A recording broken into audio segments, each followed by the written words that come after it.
everyone, welcome to Rajesh Zoology classes.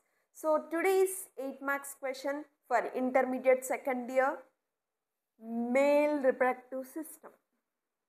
Okay, so we have to know where it is going to be located in a males. This is a male reproductive system. So this male reproductive system located at which place ma? Pelvic region of the males. Which region? Pelvic region. Okay, when we are going to be studying the male reproduction system, we should know the parts. What are the parts? So mainly the parts are testes, okay, and accessory ducts,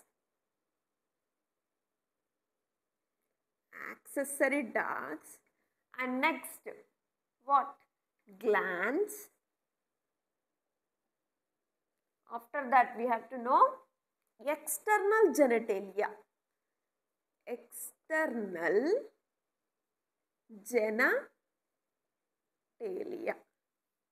So these are the parts we have to study in male reproductive system. Clear? So what are the first part ma? Testes. Clear? Testes. See, here we can see two bag-like structures. So these structures are called testes. So how many testes are there? One pair of testes are there. So let's know about the testes right now. Okay. So see, testes. So how many of testes are there? One pair. So one pair. 1, 2. So two testes are presented, right? So two testes are located in scrotum. It's going to be covered by the scrotum. See, for example, see, it is a testis. This testis inside of the scrotum. It is a pouch-like structure. This pouch-like structure is called scrotum. In this scrotum, testis is present. Okay, clear? So, for example, see here, I am drawing here. This is a testis. This is a testis. Okay, this testis is covered by like scrotum like structure. This cover is called scrotum. Okay, so what is the function of this scrotum? Actually, it going to be maintains the temperature of testis.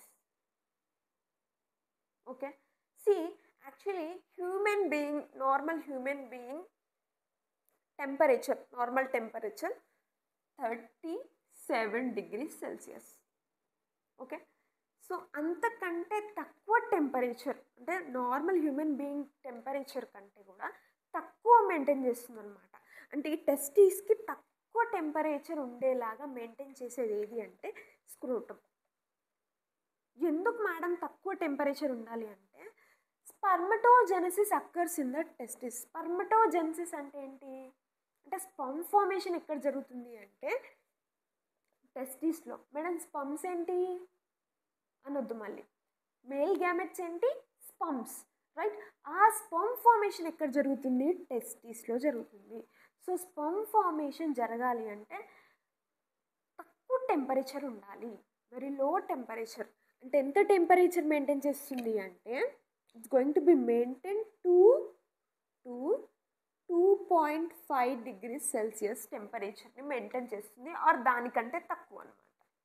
Okay, దేనికోసం అది?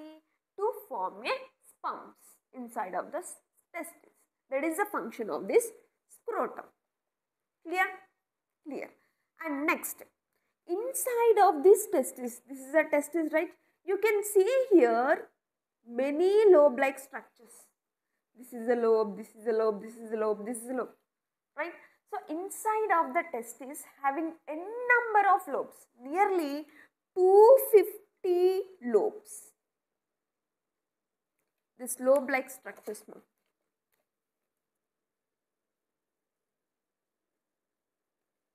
So these lobes are called testicular lobes. What ma? Testicular lobes. Testicular lobes. So each testis consists to nearly 250 testicular lobes. How many lobes? 250 testicular lobes. Clear? Clear. And next, inside of the testicular lobes having tube-like structures, nearly 1 or 3. Okay, 1 or 3 tube-like structures are there in a testicular lobes. ఇక్కడ చూడండి, testis ఉంది, testis cover చేసి scrotum ఉంది. Scrotum ఏం చేస్తుందంటే టెంపరేచర్ని maintain చేస్తుంది, అంటే చాలా తక్కువ టెంపరేచర్ని మెయింటైన్ చేస్తుంది. టెస్టిస్కి చాలా తక్కువ టెంపరేచర్ ఉండేలాగా చేస్తుంది. ఎంత టెంపరేచర్ ఉండేలాగా చేస్తుంది? 2 to 2.5 degrees Celsius ఉండేలాగా చేస్తుంది. రైట్. ఎందుకు అంత తక్కువ మెయింటైన్ చేస్తుందంటే స్పర్మ్ ఫార్మేషన్ ఎక్కడ జరుగుతుంది? ఈ టెస్టిస్లో జరుగుతుంది. సో ఆ స్పర్మ్ ఫార్మేషన్ జరగాలి అంటే it's needs very low temperature. So ఆ లో టెంపరేచర్ ఉండేలాగా మెయింటైన్ చేసేది ఏంటి అంటే స్క్రోటమ్. ఇది క్లియర్. అండ్ నెక్స్ట్, టెస్టిస్ లోపల we having lobe like structures. ఈ బ్లాక్ కలర్ కనపడుతున్నాయి కదా, ఆ లోబ్ లైక్ స్ట్రక్చర్స్ ఉన్నాయి. నియర్లీ ఒక టెస్టిస్లో ఎన్ని లోబ్స్ ఉంటాయి అలా అంటే 250 లోబ్స్ ఉంటాయి. ఎన్ని లోబ్స్? 250 లోబ్స్. సో ఈ లోబ్స్ని ఏమంటున్నామంటే testicular lobes. Clear? How many lobes? Testicular lobes. So these testicular lobes having again tube like structures. ఇలా ట్యూబ్ లైక్ స్ట్రక్చర్స్ ఉన్నాయి. వీటిని ఏమంటున్నాం? 1 ఉండొచ్చు, లేకపోతే 3 ఉండొచ్చు. ఈచ్ లోబ్లో 1 or 3 testicular 1 or 3 tubes are present in the each lobe. So these tubes are called seminiferous tubules. ఏంటిమా? Seminiferous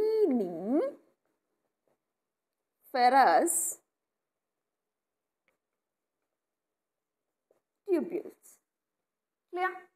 so చూడండి, లోబ్స్ ఉన్నాయి, లోబ్స్ లోపల ట్యూబ్స్ ఉన్నాయి. ఆ ట్యూబ్స్ని ఏమంటున్నాం? Seminiferous tubules. Clear? So and each ఒక ట్యూబ్ని బయటికి తీస్తున్నా, ఈచ్ సెమినిఫెరస్ ట్యూబ్యూల్ని నేను బయటికి తీస్తున్నా. So this is one seminiferous tubule. ఒక ట్యూబ్యూల్ని ఇలా బయటికి తీసిన, ఇలా ఉంటుంది ఆ ట్యూబ్ అనమాట. సో స్పర్మ్ ఫార్మేషన్ ఎక్కడ జరుగుతుంది అంటే సెమినిఫెరస్ ట్యూబ్యూల్లోనే జరుగుతుంది. Sperm formation occurs in inside of the seminiferous tubule. Neat point of view question. Where the sperm formation occurs in a testes. Where ma? Inside of the seminiferous tubule. Okay. So when we take the seminiferous tubule, we can observe 2 types of cell inside of the seminiferous tubule. మనం ఒక seminiferous ట్యూబ్యూల్ని తీసుకున్నప్పుడు దాని ఇన్సైడ్లో 2 types of సెల్స్ని చూస్తున్నాం. 1 type of cell ఏంటి? Germ cells. And another type cells ఏంటి అంటే another type of cells? Sertoli cells. ఎక్కడున్నాయి ఈ 2 types of cell? Inside of the seminiferous tubule having 2 types cells, germ cells, seritolai cells. So మరి జమ్ cells ఏంటి?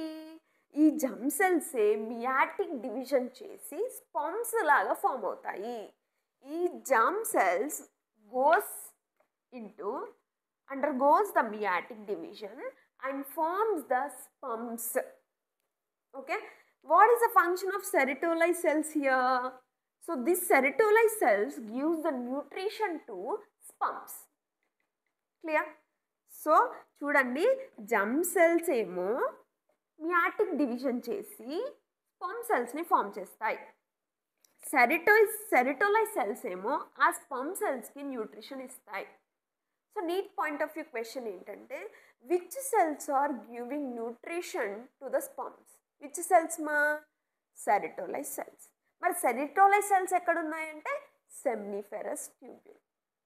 So how many types of cells are present inside of the seminiferous tubules? Means 2 types. What are they? Germ cells, seritolai cells. Okay, clear? So seminiferous tubules are completed here. So this all the seminiferous tubules together going to be form retate testes. So ఇప్పుడు ఇక్కడ సెమ్నిఫెరస్ tubule ఉన్నాయి. ఈ ఒక lobe నుంచి అన్ని సెమ్నిఫెరస్ tubule ఒక 3 or 1 వస్తున్నాయి కదా. సో ఇక్కడ నుంచి అన్ని వచ్చి I will show you, I will draw clearly. So ఇది టెస్టిస్ మా. టెస్టిస్ లోపల ఏం చెప్పాను నేను, లోబ్స్ ఉంటాయని చెప్పాను, రైట్. సో ఈ లోబ్స్ నుంచి బయటికి ఏం ట్యూబ్స్ వస్తున్నాయి, సెమ్నిఫెరస్ ట్యూబ్యూల్స్. సో ఈ సెమ్నిఫెరస్ ట్యూబ్యూల్స్ అన్నీ టుగెదర్ అయ్యి ఇక్కడ ఏం ఫామ్ చేస్తున్నాయి, దీన్ని ఏమంటాం, రీటే టెస్టిస్ అనాలి. ఏమనాలి, రీటే టెస్టిస్.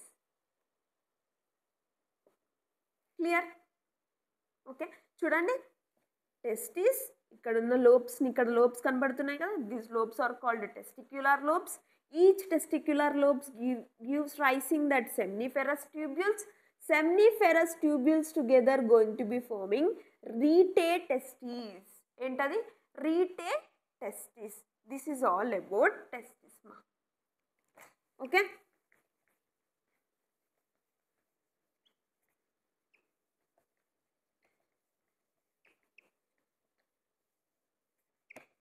ఇప్పుడు ఇక్కడ పార్ట్స్, ఇప్పుడు మనం చెప్పుకున్న టాపిక్ నుంచి రాద్దాం. సో ఇదేంటో మనకు తెలుసు ఇప్పుడు, రైట్. సో ఏంటిది, టెస్టిస్. టెస్టిస్ తర్వాత ఇక్కడ నుంచి వస్తున్న ట్యూబ్స్ మనకు తెలుసు, సెమ్నిఫెరస్ ట్యూబ్యూల్స్. ఈ సెమ్నిఫెరస్ ట్యూబ్యూల్స్ అన్నీ కలిసి ఫామ్ చేసిన దాన్ని, ఇక్కడ ఉంది కదా బ్లాకిష్ కలర్, దీన్ని ఏమంటున్నాం, rete testis. Rete testis. So rete testis completed. After that rete testis బయటికి వెళ్ళిపోతున్నాయి. వాటిని ఏమంటాం, vasa efferentia. Vasa efferentia. So vasa efferentia going out of the testis. Testis క్లియరా? క్లియరా? చూడండి, testis, one pair of testis. Testis located inside of the pouch. That pouch is called scrotum. Scrotum function ఏంటి, going to be maintain the low temperature for testis. For what ma? For spermatogenesis process, right. Inside of the testis having lobes, nearly 250 lobes are there. Each lobe consists of 1 or 3 seminiferous tubules. So inside of the seminiferous tubule only having 2 types of cells. What are they? Germ cells, Sertoli cells. Okay, germ cells undergo the meiotic division and forms the sperms. Sertoli cells give the nutrition to sperm cells. So all the seminiferous tubules going together and forming retate testis. Okay, retate testis. This is all about testis. Okay, clear? Next, here we having above tube-like structure. The tube-like structure is called vasa efferentia. So next we have to know accessory ducts.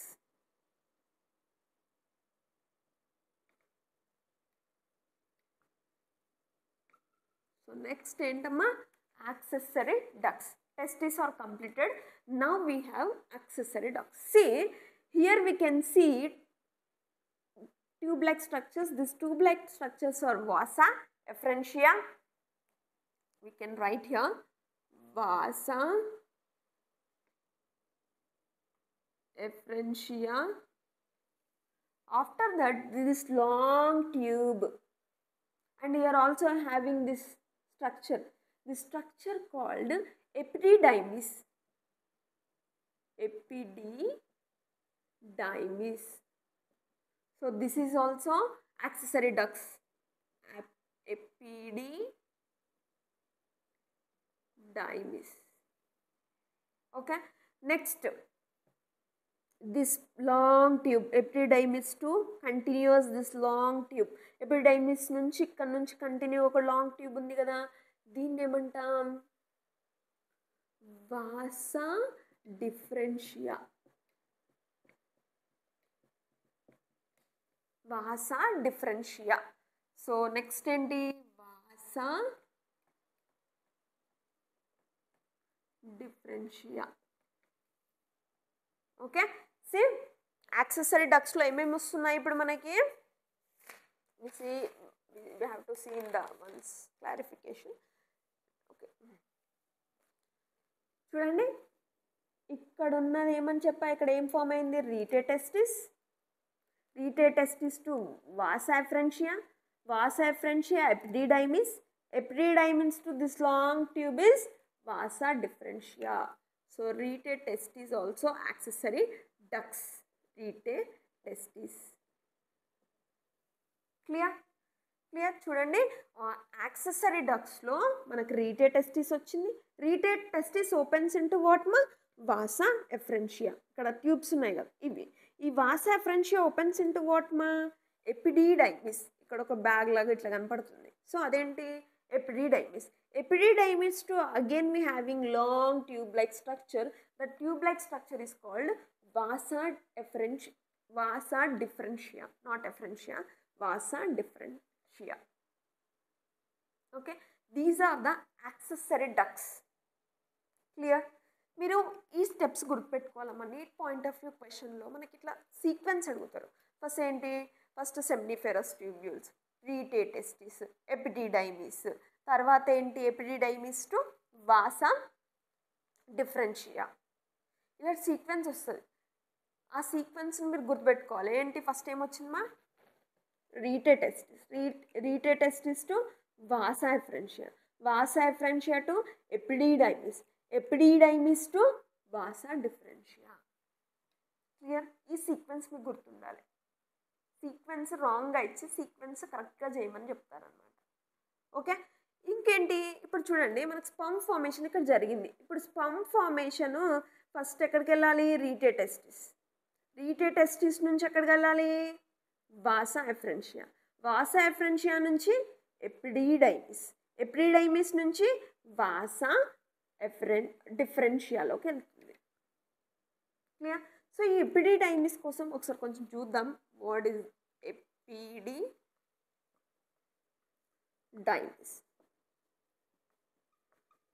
So what happens in the epididymis actually, ఇక్కడ form అయిన sperms అన్నీ ఎపిడిడైమిస్లో store అవుతాయి. For example sperm formation అనేది జరుగుతూనే ఉంటుంది. Sperm formation is going on, కానీ ejaculation జరగట్లేదు. Ejaculation జరగకపోతే ఆ స్పర్మ్స్ అని ఎక్కడ స్టోర్ ఉంటాయి అంటే ఎపిడిడైమిస్లో. స్టోరేజ్ ఆఫ్ స్పర్మ్స్ ఎక్కడ జరుగుతుంది, ఎపిడిడైమిస్లో. సో ఎపిడిడైమిస్లో స్టోర్ అవుతాయి స్పర్మ్స్ అన్నీ. And maturation of sperms, maturation of sperms. So maturation కూడా ఎక్కడ జరుగుతుంది అంటే ఎపిడిడైమిస్లో. స్పర్మ్ మెచ్యురేషన్ అంటే ఏమి లేదమ్మా. సో ఇక్కడ టెస్టిస్ లోపల ఉన్నంత వరకు స్పర్మ్ అనేది మొటాలిటీ ఉండదు. మొటాలిటీ అంటే మూమెంట్ చూపించదు అనమాట. ఎప్పుడైతే ఎపిడిడైమిస్లోకి వస్తుందో అది మూమెంట్ చూపిస్తుంది, అంటే అది మెచ్యూర్ అయిపోయి మూమెంట్ అనేది చూపిస్తుంది. సో మెచ్యురేషన్ జరుగుతుంది అండ్ స్పర్మ్ స్టోర్ జరుగుతుంది. ఇంకా స్పర్మ్స్ అనేది death of sperms, death of sperms. Sperm death కూడా ఎక్కడ జరుగుతుంది అంటే ఎపిడైమిస్లో. ఫర్ ఎగ్జాంపుల్ స్పర్మ్ ఫార్మేషన్ జరుగుతూ ఉంది, అసలు ఎజాక్యులేషన్ జరగట్లేదు. అసలు ఎజాక్యులేషన్ జరగకపోతే ఆ స్పర్మ్స్ అన్నీ ఏమవుతాయి, చనిపోతాయి అనమాట. సో ఎపిడిడైమిస్లో ఏమేమి జరుగుతున్నాయి, స్పర్మ్ స్టోరేజ్ జరుగుతుంది, ఇది ఎపిడైమిస్. ఓకే, స్పర్మ్ స్టోరేజ్ జరుగుతుంది, స్పర్మ్ డెత్ జరుగుతుంది, స్పర్మ్ మెచ్యురేషన్ కూడా జరుగుతుంది. These are the functions of epididymis. Clear? Clear. Next ఇప్పుడు మనకి లాంగ్ ట్యూబ్ ఏం చెప్పిన వాసా డిఫరెన్షియా. సో ఇక్కడ స్పర్మ్ ఫార్మేషన్ జరిగింది, టెస్టిస్లో జరిగింది, అక్కడ నుంచి ఎక్కడికి వచ్చింది, వాసా ఎఫ్రెన్షియా. వాసా ఎఫ్రెన్షియా నుంచి epididymis, epididymis to this long tube ఏంటి, వాసా డిఫరెన్షియా. ఓకే, వాసా డిఫరెన్షియా. ఇప్పుడు వాసా డిఫరెన్షియా నుంచి స్పర్మ్స్ దేనికి వెళ్తున్నాయంటే ఇక్కడ మనకి ఒక స్ట్రక్చర్ కనిపిస్తుంది. ఈ స్ట్రక్చర్ని ఏమంటామంటే seminal vesicle.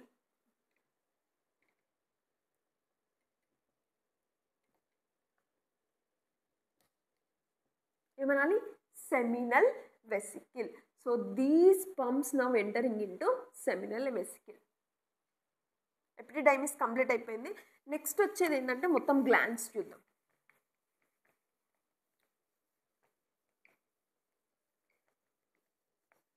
So next glands.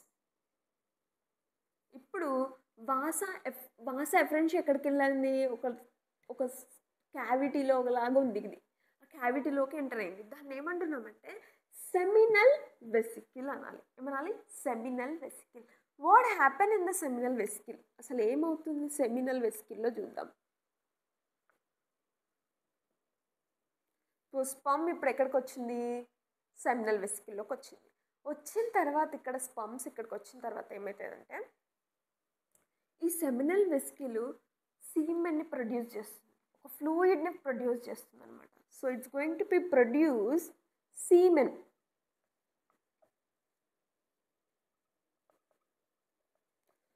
Okay, siemens.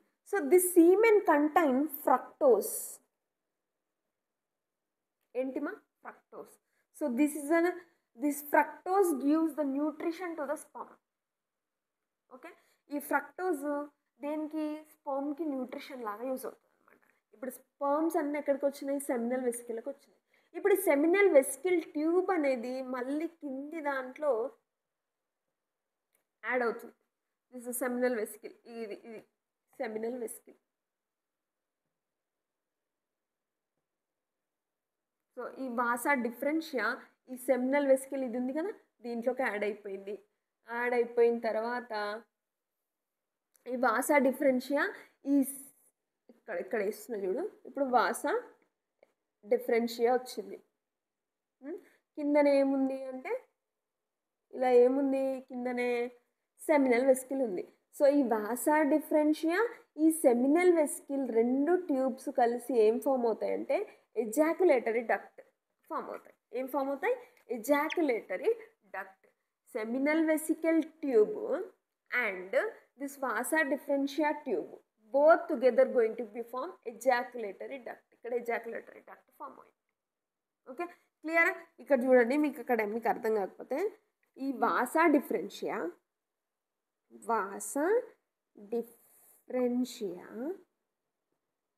Plus ఏంటి ఇంకొకటి సెమినల్ వెసికిల్. ఇది సెమినల్ వెసికిల్ ఇక్కడ ఉంది కదా, ఇది సెమినల్ వెసికిల్. ఇదంతా కూడా వాసా డిఫరెన్షియాని. ఇదంతా వాసా డిఫరెన్షియా ఈ సెమినల్ వెసికిల్ గోయింగ్ టు ఇవి రెండు కలిసి ఫామ్ అయ్యేది ఏంటి అంటే ejaculatory duct. Clear? So this ejaculatory duct opens into prostate gland. దీన్ని ఏమంటామంటే ప్రోస్టేట్.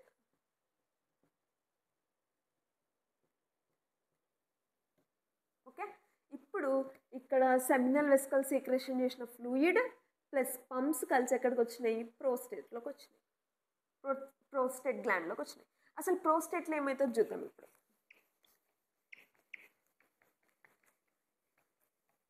నెక్స్ట్ ఏ గ్లాండ్ మా? ప్రోస్టేట్. ఈ ప్రోస్టేట్లో ఏమవుతాయి? ఇప్పుడు సెమినల్ వెసికిల్ ఉంది, ఇక్కడ నుంచి కొంచెం ఫ్లూయిడ్ సెక్రెట్ అయింది. ఆ ఫ్లూయిడ్లో ఫ్రక్టోస్ ఉంటుందని చెప్పిన. సో ఈ ఫ్లూయిడ్, ఈ సీమెన్ ప్లస్ ఇక్కడ నుంచి వచ్చిన అన్ని స్పమ్స్ కలిసి ఇప్పుడు ఎక్కడికి వచ్చినాయి? ఇక్కడికి వచ్చినాయి. ఏంటది? ప్రోస్టేట్ గ్లాండ్లోకి వచ్చినాయి. సో ప్రోస్టేట్ గ్లాండ్ కూడా ఏం రిలీజ్ చేస్తుంది? కొన్ని పాస్పేట్స్ని. ఏం రిలీజ్ చేస్తుంది? పాస్పేట్ కాల్షియం అయాన్స్ని రిలీజ్ చేస్తుంది ఆ ఫ్లూయిడ్లో. Okay, clear? ఇంకా ఆ ఫ్లూయిడ్కి వైట్ కలర్లో ఉంటుంది ఆ ఫ్లూయిడ్. సో ఆ కలర్ని ఇస్తుంది, కలర్ని కూడా ఇస్తుంది. Gives colour and also gives smell. Okay, gives smell. These are the functions of prostate gland. ఏమేమి చేస్తుంది? Adding phosphate, calcium ions and what మా? Gives colour. ఆ వైట్ కలర్లో ఉంటుంది కదా అది. సో ఆ వైట్ కలర్ని ఇస్తుంది ప్లస్ ఇట్స్ గివ్స్ ద స్మెల్ని కూడా ఇస్తుంది అనమాట. ఏంటి? Prostate gland. సో ఇప్పుడు ఇక్కడ నుంచి ఎక్కడికి రావాలి? అది ఇక్కడ ఉంది కదా, ఈ ట్యూబ్ని ఏమంటున్నామంటే యురేత్రా. ఏమనాలి? యురేత్రా. సో ఇప్పుడు యురేత్రాలకు వచ్చేస్తున్నాయి అనమాట. ఆ ఫ్లూయిడ్ మొత్తం కూడా ఇక్కడ యురేత్రాలకు వస్తుంది. వచ్చే ముందు ఇక్కడ చిన్న స్మాల్ స్ట్రక్చర్స్ కనపడుతున్నాయి. ఈ స్ట్రక్చర్స్ని ఏమంటామంటే బల్బో యురేత్రల్ గ్లాండ్. ఏమనాలి?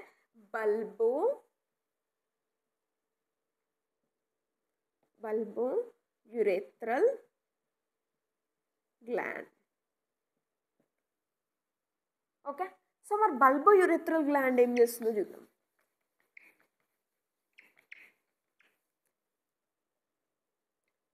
Bulbo urethral gland what is going to be doing? ఏం చేస్తుంది అంటే ఫ్లూయిడ్ని సీక్రెట్ చేస్తుంది. ఫ్లూయిడ్స్ మ్యూకస్ని సీక్రెట్ చేస్తుంది అన్నమాట. సీక్రెట్ మ్యూకస్ ఎందుకు యూజ్ అవుతుంది? ఇది లూబ్రికేషన్ కోసం. అంటే ఎజాక్యులేషన్ జరిగేటప్పుడు సెక్సువల్ ఇంటర్కోర్స్లో పార్టిసిపేట్ చేస్తున్నప్పుడు పెన్నిస్ అనేది ఫీమేల్ బాడీలోకి ఈజీగా వెళ్ళడం కోసం ఈ బల్బో యురేత్రల్ గ్లాండ్స్ ఏం చేస్తాయంటే మ్యూకస్ని సీక్రెట్ చేస్తాయి. సో ఈజీగా లూబ్రికేట్ అవుతుంది అనమాట. Okay, clear? సో ఇక్కడున్న మొత్తం కూడా ఫ్లూయిడ్ ఇప్పుడు బల్బో యురేత్రల్ గ్లాండ్లోకి ఇక్కడికి వచ్చినప్పుడు బల్బో యురేత్రల్ గ్లాండ్స్ కూడా ఏం సీక్రెట్ చేస్తున్నాయి? మ్యూకస్ని సీక్రెట్ చేస్తున్నాయి. ఎందుకు యూజ్ అవుతుంది మ్యూకస్ అంటే during ejaculation time for easy penetration of penis inside of the female body. So it is useful for the lubrication. Clear? Clear. So next we have to know this structure, external genitalia. Next inma external genitalia. ఎందుకు external genitalia అంటున్నాం? ఈ part అనేది బయట నుంచి చూస్తే కనిపిస్తుంది. So that is external genitalia. So ఈ పార్ట్ని మనం ఏమంటామంటే పెన్నీస్ అనాలి. ఏమనాలి? పెన్నీస్. సో ఈ పెన్నీస్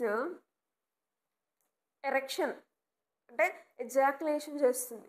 సో ఎజాక్యులేషన్ ప్రాసెస్లో మెయిన్ ఆర్గాన్ ఏది అంటే పెన్నీస్. సో ఈ pennies special kind of tissue తోటి అరేంజ్ అయి ఉంటుంది. Okay, very special kind of tissue is arranged on penis. So last part of the penis దీన్ని ఏమంటామంటే glans penis. Glans penis. Okay, clear? Clear. So glans penis, this organ only going to be releasing the sperms inside of the female body during the ejaculation process. Okay, clear? Clear. So very smooth layer is present on this glans penis. ఈ last పార్ట్ని ఏమంటున్నాం? పెన్నిస్కి last పార్ట్ని ఏమంటున్నాం అంటే glance పెన్నిస్. So glance పెన్నిస్కి పైన ఉన్న smooth layer కూడా ఒకటి ఉంటుందమ్మా. ఓకే, దాన్ని ఏమంటామంటే గ్లాన్స్ పెన్నిస్ అంటాం. ఫోర్ స్కిన్ అంటాం. ఏమంటాం? Four skin. Clear? So this is all about male reproduction system. చూడండి మా, మేల్ రిప్రొడక్షన్ సిస్టంలో ఏమేమి పార్ట్స్ ఉన్నాయి? టెస్టీస్. క్లియర్? టెస్టీస్కి నుంచి టెస్టీస్ లోపలనే మనకి ఏం జరుగుతుంది? ఏం ఫార్మేషన్ జరుగుతుంది? Sperm formation. అంటే స్పర్మ్ ఫార్మేషన్ ఎగ్జాక్ట్ ఏ ప్లేస్లో? సెమ్నిఫెరస్ ట్యూబ్యూల్స్లో. ఈ సెమ్నిఫెరస్ ట్యూబ్యూల్స్ అన్నీ together going to be forming rete testis. Rete testis రాద్దాం. సో టెస్టిస్లో ఏముంటాయి? Seminiferous tubules. ఈ సెమ్నిఫెరస్ ట్యూబ్యూల్స్ అన్నీ కలిసి ఏం ఫామ్ చేసినాయి? Rete testis. Right? Rete testis going to be open into ఇక్కడ ట్యూబ్ లైక్ స్ట్రక్చర్స్ ఉన్నాయి. వాటిని ఏమంటాం? Vasa efferentia. Vasa efferentia. So vasa ఎఫ్రెన్షియా దేంట్లోకి open అయింది? ఇదేంటి? ఈ స్ట్రక్చర్ ఏంటి? ఎపిడిడైమిస్. ఎపిడిడైమిస్. సో ఎపిడిడైమిస్ దేంట్లోకి ఓపెన్ అయింది? ఇక్కడ పెద్ద ట్యూబ్ ఉంది. దీన్ని ఏమంటాం? వాసా డిఫరెన్షియా. సో వాసా డిఫరెన్షియా దేంట్లోకి ఓపెన్ అయింది? ఇదేంటి ఈ స్ట్రక్చర్ ఏంటి అంటే సెమినల్ వెసికిల్. సెమినల్ వెసికిల్ దేంట్లోకి ఓపెన్ అవుతుంది? ఈ seminal vesicle plus vasa differentia రెండు కలిసి ఏం ఫామ్ చేస్తున్నాయి? ఇక్కడ ఎజాకులేటరీ డక్ట్. ఈ ఎజాకులేటరీ డక్ట్ దేంట్లోకి ఓపెన్ అయింది? Prostate gland. ప్రోస్టేట్ గ్లాండ్ దేంట్లోకి ఓపెన్ అవుతుంది? యురేత్రా. ఈ యురేత్రా చివరి పార్ట్ని ఏమంటామంటే యురేత్రల్ మీటస్ అనాలి. ఏమనాలి? Urethral meet us. Urethral meet us. Okay, ఇలా స్పమ్ అనేది మూవ్ అవ్వడం జరుగుతుంది. సో మేల్స్లో ఏంటంటే మీరు చూడండి యూరిన్ ఇక్కడ స్ట్రక్చర్ ఉంది చూసారా, ఇదేంటి? Urinary bladder. Urinary bladder. Urinary bladder function ఏంటి? యూరిన్ని స్టోరేజ్ చేసుకొని పెట్టుకుంటుంది. సో యూరిన్ రావడానికి స్పమ్ రావడానికి అనేది సేమ్ వే ఉంటుంది మా. ఏం వే అది? యురేత్రా. సో యూరిన్ రావడానికి స్పమ్ ఫార్మేషన్ జరగడానికి సేమ్ వే ఉంది, అదేంటంటే యురేత్రా. కానీ ఫీమేల్స్లో అలా ఉండదు. ఓం రావడానికి సెపరేట్ ప్లేస్. ఓం రావాలంటే ఏంటి? వెజైనా. యూరిన్ రావడానికి యురేత్రల్ ఓపెనింగ్. కానీ మేల్స్లో మాత్రం సేమ్ ఓపెనింగ్ ఉంది. స్పమ్ ఇక్కడ నుంచే వస్తుంది ప్లస్ యూరిన్ కూడా ఇక్కడ నుంచే వస్తుంది. There is no separation. Clear? Clear. So this is all about male reproduction system.